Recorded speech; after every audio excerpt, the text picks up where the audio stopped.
Eh, ano yung mga kapilyo na ginawa nito sa school? Ito, madaldal. Madaldal. Lagi nalilista. Lalilista na ano? Sure, sabi mo. Oo. Madaldal. Okay daw, okay daw. Diba? Lagi nalilista. Noisy, di ba? Noisy. Noisy. Nakikibat. Amir, lista, di ba? Oo, di ba? Good morning mga amigo. Magandang araw po sa inyong lahat. At ayun, for today's video. Ngayong araw pa mga amigo. Sobrang init Sobrang init. Pusa, si Pikutina lang. For today's video, ayan po mga amigo. Tara na, let's go. Meron tayong dalawang ice cream.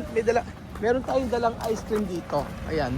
Ito ay para sa room nila Amir at saka ni Alima. So for today's video mga amigo, ito yung huling araw ng pagpasok ng mga bata dito sa Wesleyan University, Philippines.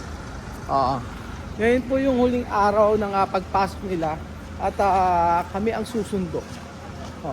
Bakit kami ang susundo? Kasi si Kylie ay ihahatid naman ko yung poge at may exam. Sila Kylie hanggang Friday pang kanilang pasok. So huling araw siguro may party silang magaganap. So syempre kasama na namin si Kuya Belgium. Wala bang party? Wala bang party?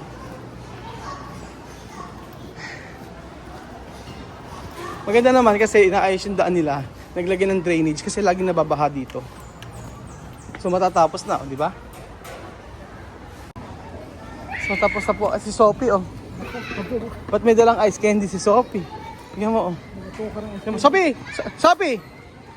Hindi na! Ginagawa mo dyan? Ha? Saan galing yung candy mo? Saan galing yan? Kasa. Bahay. Uwi na tayo. Uwi na. Tara na. Hello po. Ito na. Ano party dito? Ano ang party? Farewell party. Ano magaganap? Si Alima. Si Alima. Sophie, si Alima na dito. Wala sa liwat. Exactly.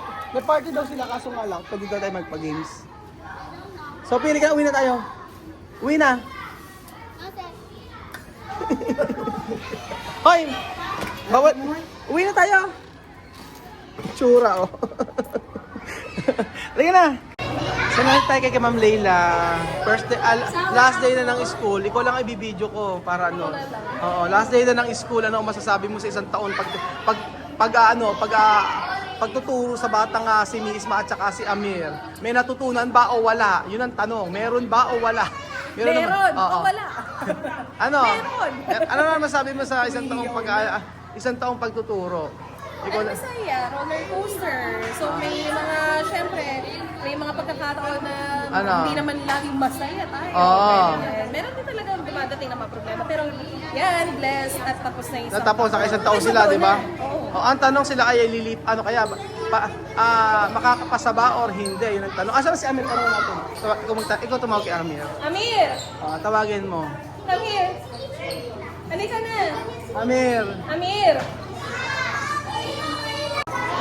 Amir, halika na! Oo. Tapos ang estudyante mo si Alima, si Vivian, at saka si... Para lang kay Sophie. Pero kay Sophie, ayun, yung apat na lang. Ikaw na lang ang representative ng lahat para isang video lang tayo. Isang video. Para isang video lang para malaman sa isang taon. Ano masasabi? Halika, mo. Amir! Ay, Pagka kinausap ko na sila ngayon. ay Amir, vamos sa un pueblo ha? No kere? Ayaw niya puntang Bicol. Bakit? No, con avion. Gusto mo ba dahil sa Bicol? Ano, con avion. Aeroplano, ayaw na rin. Okay, Sophie na. Joke lang yan, sabi ko.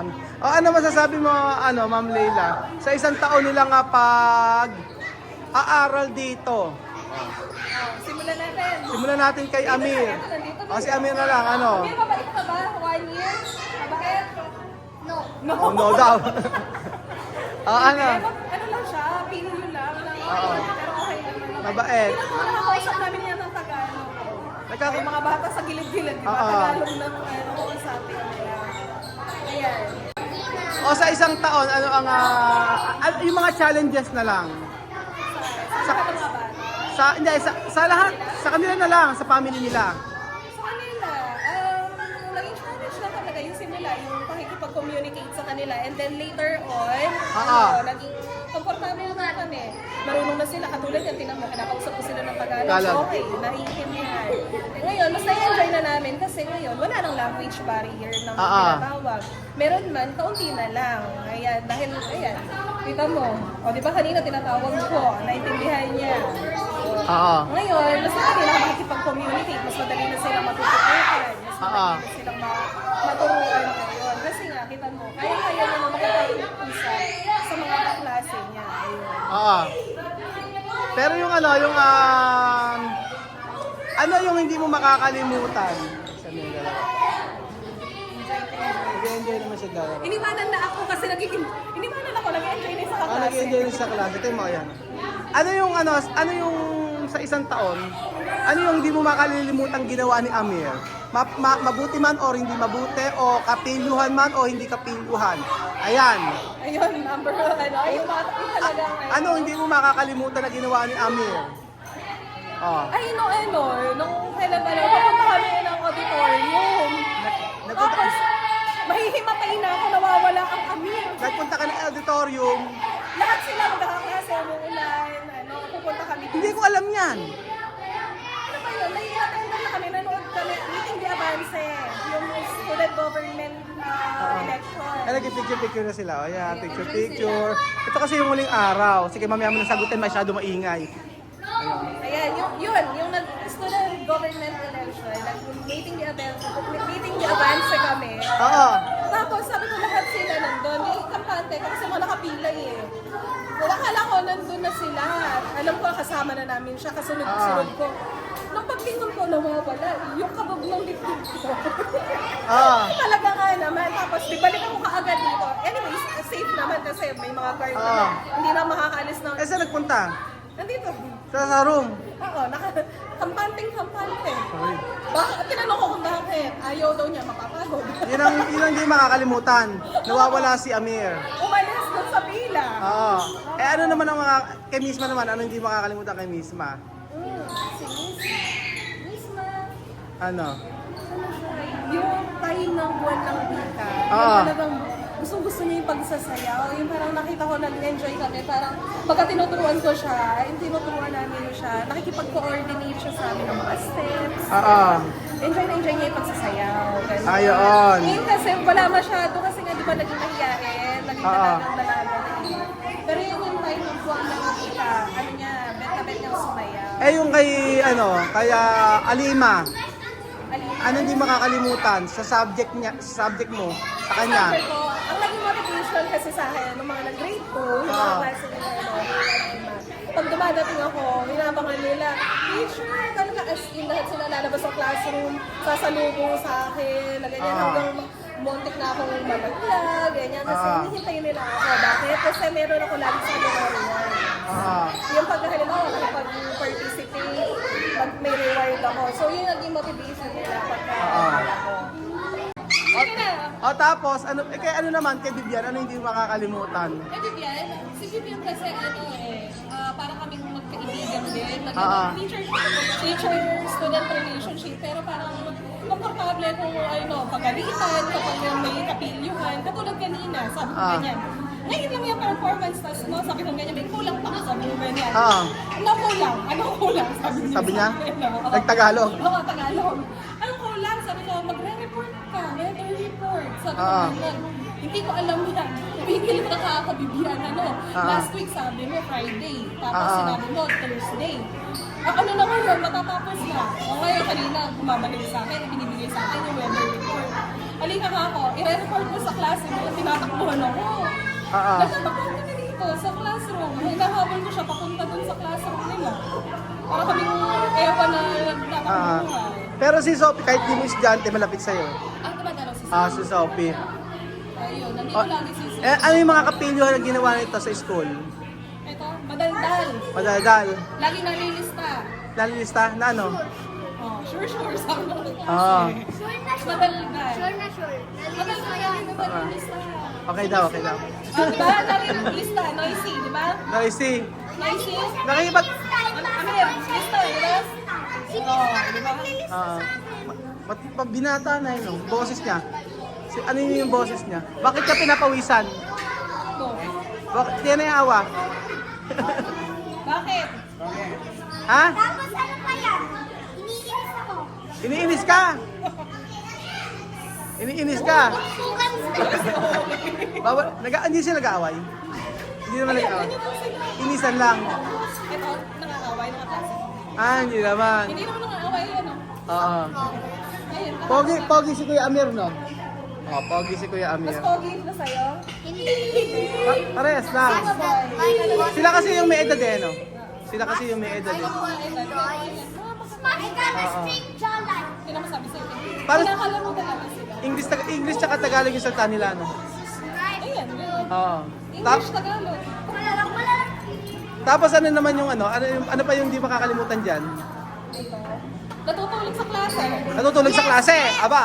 Oo. Pag-dinis ba, tutulog sa klase. Oh, natutulog sa klase.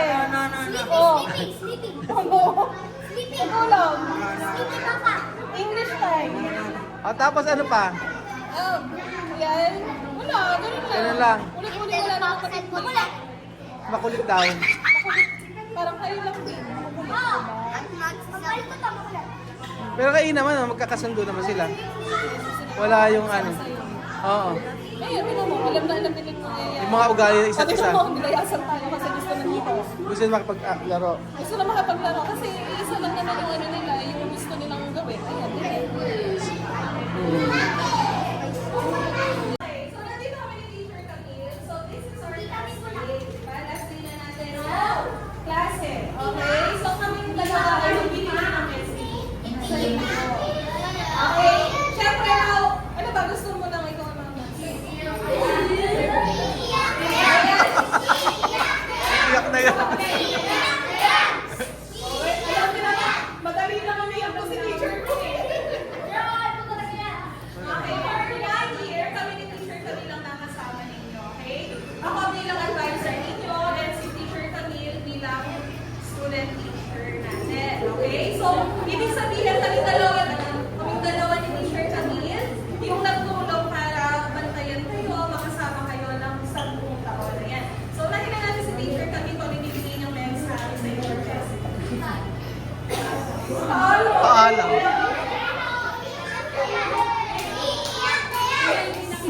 Listen na muna kami.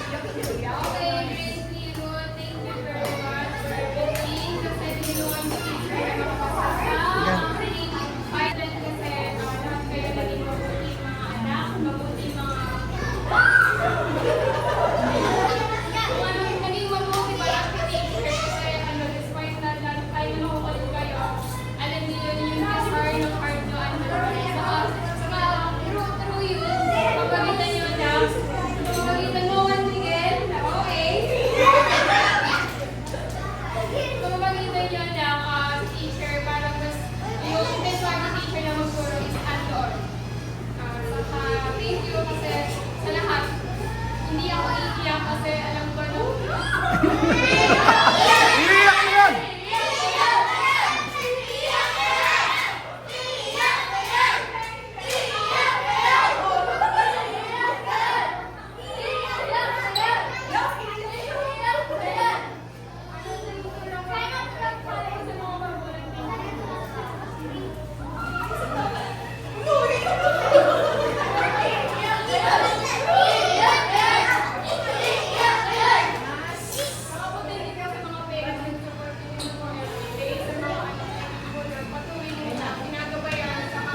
Teacher Leila, gusto ko iwanan niyo dito sa grade 3 yung pagiging makukulit ninyo. And then, pupunta tayo sa grade 4 na mas magiging mature tayo. Kasi you will become ates and kuyas na, di ba?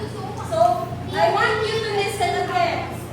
Okay? I want you to think, I want you to know that I'm thankful for this year kasi even halo-halo tayo, like we have Africans like Amir and Isma, di ba? We are just become one family. Sabi nyo nga, di ba? Mga anak ko kayo, di ba?